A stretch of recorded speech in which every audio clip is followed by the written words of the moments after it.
tout d'abord, alors on a dit quoi? On a dit que la valeur de la résistance équivalente, c'est quoi? C'est la valeur de la pente. C'est-à-dire, il faut déterminer la pente, et cette pente, ça vous donne directement la valeur de la résistance. Alors, comment détermine-t-on cette pente? C'est-à-dire, comment détermine-t-on ce graphe-là? C'est à partir de la caractéristique. Alors, UAB, c'est-à-dire qu'il faut tracer UAB en fonction de I. Donc, souvent, généralement, cette démarche, elle est peu utilisée, d'accord? Donc fréquemment, elle est peu utilisée, parce qu'il existe maintenant des lois, très développées, c'est-à-dire, on a déjà, on peut utiliser un ohmmètre, et ce ohmmètre, il peut vérifier, peut mesurer directement la valeur de la résistance équivalente si vous avez une association de plusieurs de résistances.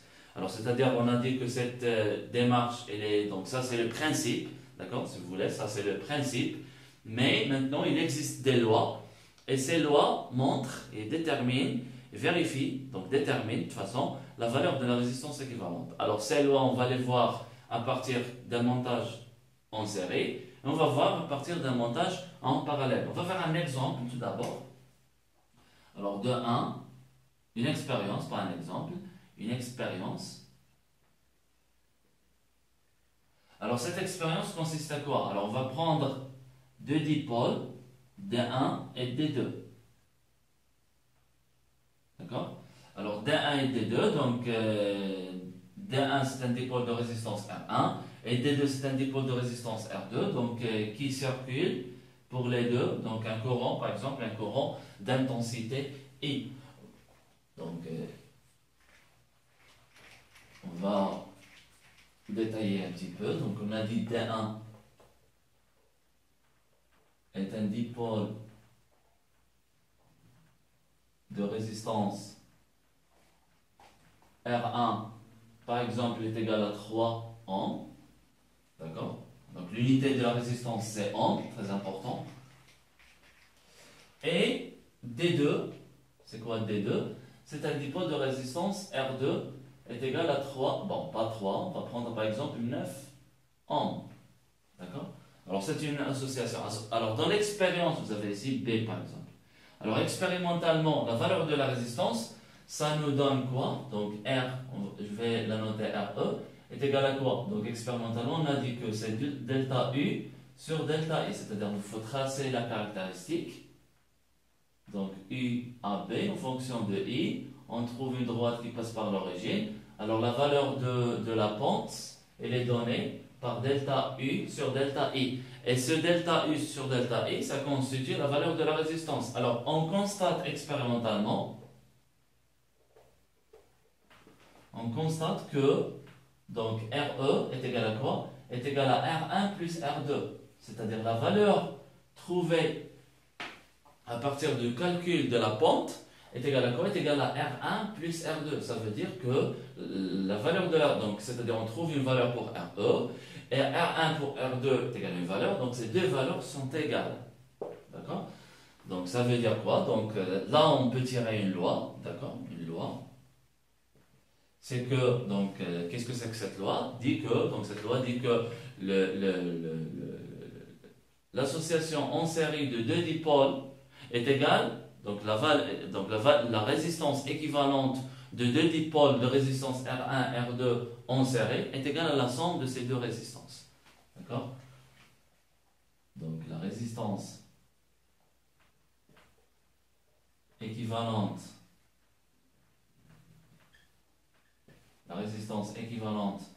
d'une association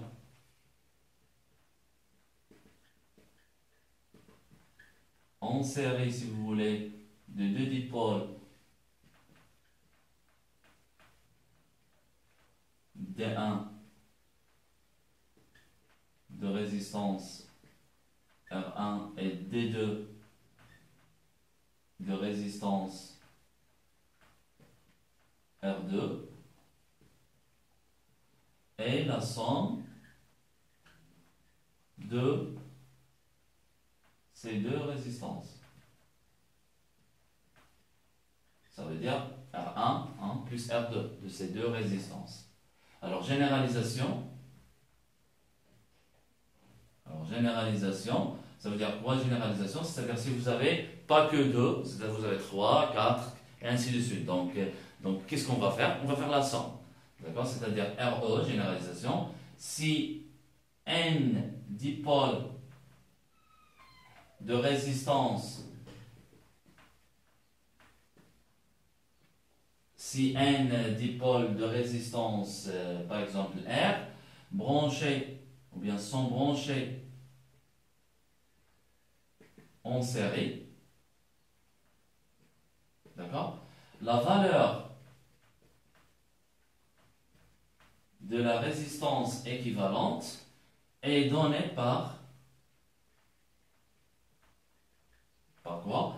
Donc RE est égal à quoi? Est égal à la somme de I est égal à 1 jusqu'à I est égal à N, d'accord? De RI, donc la somme sur RI, d'accord? Ça c'est très important. Donc on va montrer ça théoriquement, d'accord? On va montrer ça théoriquement. On va prendre l'exemple de deux dipôles, c'est-à-dire de deux dipôles de résistance R1 et R2, et on va par la suite généraliser. On a dit, voilà, on a généralisé. Alors, tout d'abord, on va donc interprétation théorique. Je pense, on a dit donc 1, c'était ici 1, donc 2, 2 maintenant. Interprétation théorique.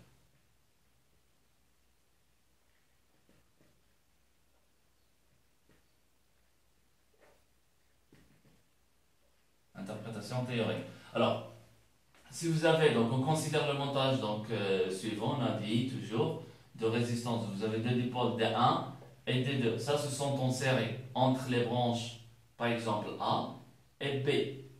D'accord? Vous avez A et B. Alors, lorsqu'un un courant circule, donc en série, on a dit c'est le même courant.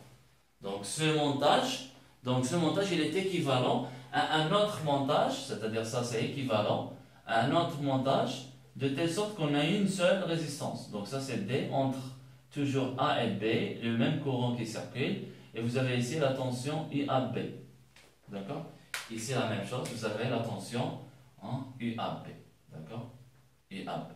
Si vous prenez par exemple un point ici, donc par exemple un point M, d'accord? Alors qu'est-ce qu'on a ici? On a une tension UAM, et ici vous avez la tension UMP.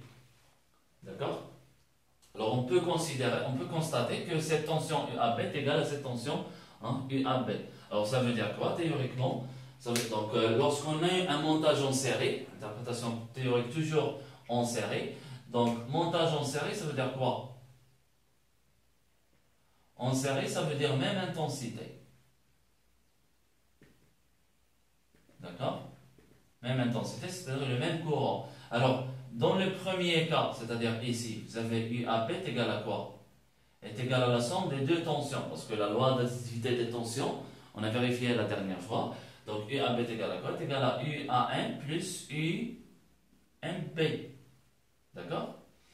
Et donc, chaque tension, c'est-à-dire UAN, est égale, donc la loi d'Ohm est égale à quoi? Est égale à, parce que D1 ici, donc D1 c'est une résistance, c'est-à-dire R1 fois I, plus la même chose UMP c'est R2 fois I, ça veut dire R1 facteur, R1 plus R2 facteur de I. D'accord? D'autre part, dans le montage, c'est-à-dire ici, d'autre part, qu'est-ce qu'on a? R, donc UAB est égal à quoi? Est égal à R fois I. D'accord? Alors on va considérer, ça c'est la relation 2, et ça c'est la relation 1. Alors de 1 et 2, qu'est-ce qu'on tire? On tire, parce que les mêmes tensions, UAB, UAB, donc c'est que R fois I est égal à quoi? Est égal à R1 plus R2. Donc R1 plus R2, facteur de I. Donc si on simplifie par I, donc va noter D c'est DE, c'est-à-dire DE de résistance, d'accord, RE, c'est-à-dire ici vous avez un RE, donc RE fois I est égal. Donc, qu'est-ce qu'on tire ici? On tire que RE est égal à R1 plus R2. Donc, ce qui donne quoi? La somme, c'est-à-dire si vous avez un montage en série, la valeur de la résistance équivalente d'une association en série est égale à la somme des résistances. D'accord? Ça, c'est l'interprétation, c'est-à-dire la justification théorique, si vous voulez, de la valeur ou bien de l'expression de la résistance équivalente. Alors, pour l'association en dérivation, on va prendre le cas de ces deux résistances, et de ces deux dipôles, pardon, et ces deux dipôles sont placés en dérivation, donc en parallèle, c'est-à-dire, alors en parallèle, ça veut dire même différence de potentiel, c'est-à-dire même tension pour les deux. D'accord? On a vu ça la dernière fois donc, dans un montage en parallèle. On prend toujours D1, donc c'est une résistance R1 qui est égale à 3 ohms par exemple, et D2 c'est une résistance R2 qui est égale par exemple 9 ohms. D'accord? Alors expérimentalement, c'est-à-dire si on prend ce montage et qu'on veut tracer sa caractéristique, on trouve la même chose.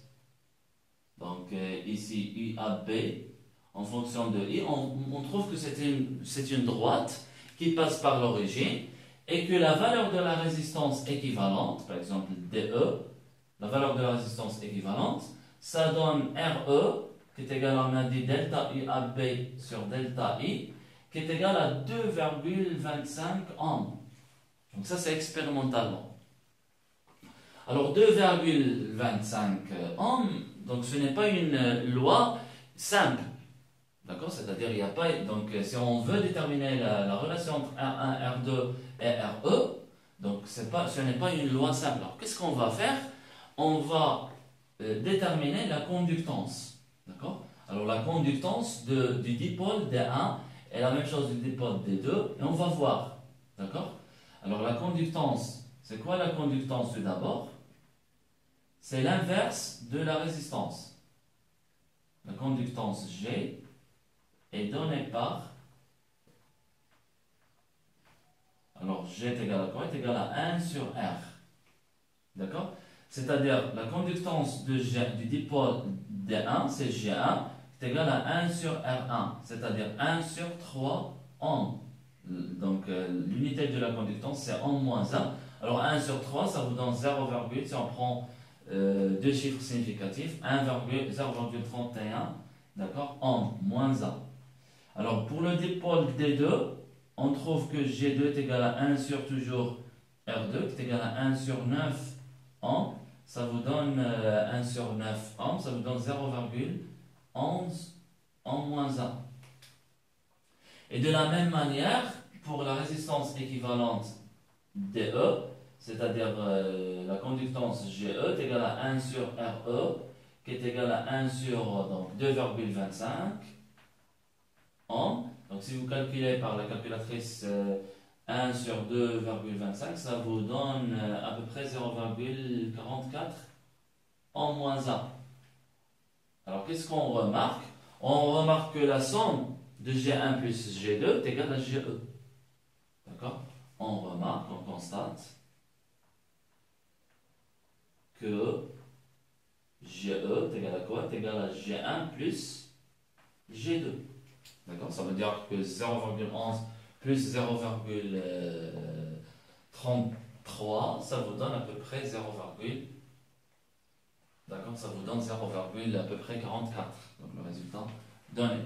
D'accord? Alors ça c'est une remarque très importante, c'est-à-dire la loi maintenant, donc si vous voulez la loi, c'est-à-dire la loi d'association de résistance, de dipôle de résistance en parallèle, en dérivation, est égale à quoi? Est égale à la somme des conductances, pas la somme des résistances. D'accord?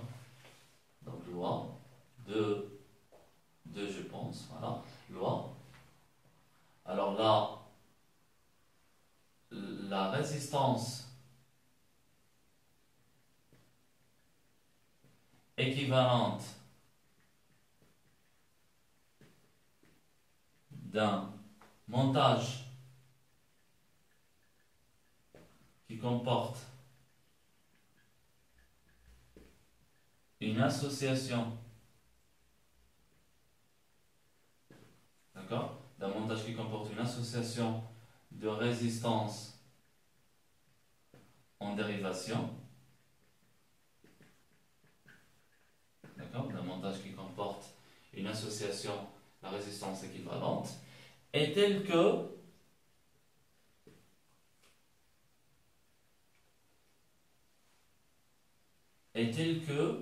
la conductance, donc on passe par la conductance, après on va vérifier donc la relation qui donne la résistance équivalente, est telle que la conductance est égale, est telle que la conductance, si vous voulez, équivalente, est égale, d'accord, est égale à la somme des conductances, est égale à la somme des conductances de tous les dipôles, de toutes les dipôles,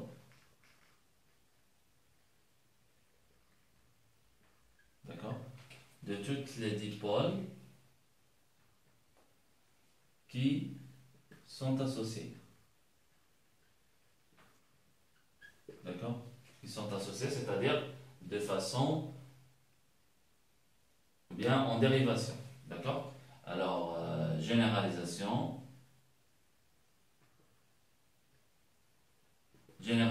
c'est-à-dire si vous avez un dipôle, donc on va considérer un dipôle de résistance R, pardon, de résistance R et d'intensité de résistance R et de conductance G, d'accord? Donc la valeur de la conductance équivalente est égale à quoi? Est égale à G1 plus G2 plus jusqu'à la valeur jusqu'à le nème dipôle. Donc ça vous donne la somme de GI, de I allant de 1 à N. D'accord? Ça c'est très important. Donc c'est une loi, c'est ça la loi. D'accord? Alors on passe maintenant à l'interprétation théorique, c'est-à-dire 2-3.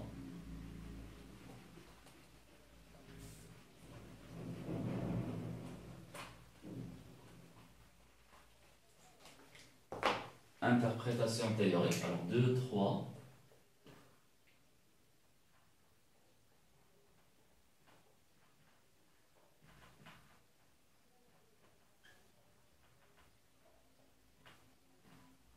Alors l'interprétation théorique, on va faire de la même manière, c'est-à-dire on a un circuit qui est en parallèle, D1 et D2 toujours, et ce circuit va être équivalent à un seul circuit, donc un seul circuit, c'est-à-dire un seul dipôle, D, de résistance, on a dit RE,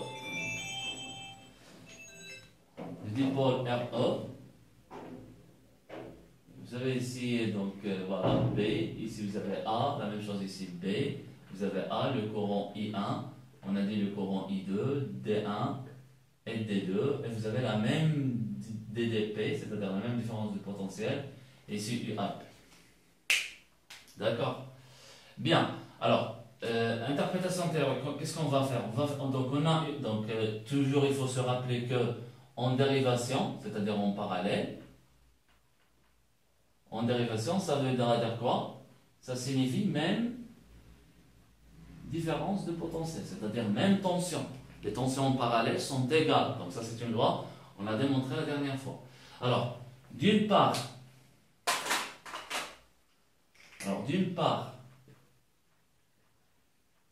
c'est-à-dire dans ce premier montage, on a quoi? On a UAB est égal à quoi? Donc D1 c'est un dipôle de résistance R1 fois I1, parce que la loi donne. Et ici est égal à aussi R2 fois I2. D'accord? Et d'autre part, on a aussi, donc on a dit que I, il se décompose en I1 plus I2, c'est-à-dire I est égal à I1 plus I2. C'est-à-dire I1, si on remplace I1 par sa valeur, c'est-à-dire c'est UAB divisé par R1, c'est égal à UAB divisé par R1. Puis la même chose, I2 est égal à UAB divisé par R2. D'accord? Ça, c'est le courant I. Donc ça, c'est la relation, si vous voulez, 1. Alors d'autre part, maintenant, qu'est-ce qu'on a d'autre part? On a que UAB, c'est-à-dire ici, cette tension, la loi d'Ohm, UAB est égal à quoi? Est égal à RE, d'accord, la résistance équivalente, fois le courant principal qui circule dans le départ, donc fois I. Ça veut dire que I est égal à quoi? Est égal à UAB divisé par RE. Donc ça, c'est la relation 2. Donc de 1 et 2, qu'est-ce qu'on tire?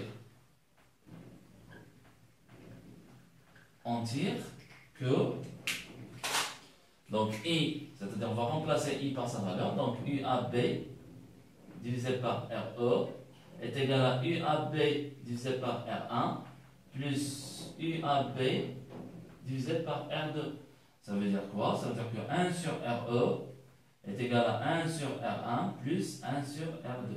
Donc c'est ça la valeur de la résistance, c'est-à-dire la relation entre R1 et R2 déterminée par cette relation. Donc c'est-à-dire 1 sur RE, la valeur de la résistance équivalente, est égale à l'inverse, c'est-à-dire la somme des inverses des résistances de chaque dipôle monté en parallèle. D'accord? Alors voilà, c'est tout pour cette vidéo, cette première vidéo. Alors par la suite, on va faire quelques propriétés des dipôles, c'est-à-dire des dipôles de résistance qui sont en parallèle. On va voir quelles sont ces propriétés-là. On va voir le cas d'un montage complexe. Complexe, ça veut dire que vous avez des dipôles de résistance R montés ou bien branchés en série et aussi en parallèle, c'est-à-dire complexe. Il y a un montage en série et dans le même circuit, il y a un autre, c'est-à-dire un autre branche qui sont montées en parallèle. D'accord? Alors je vous remercie pour votre attention. Donc la suite des vidéos, il faut suivre les autres vidéos pour bien prendre une idée, d'accord, générale, d'accord, et merci. Alors merci, à la prochaine.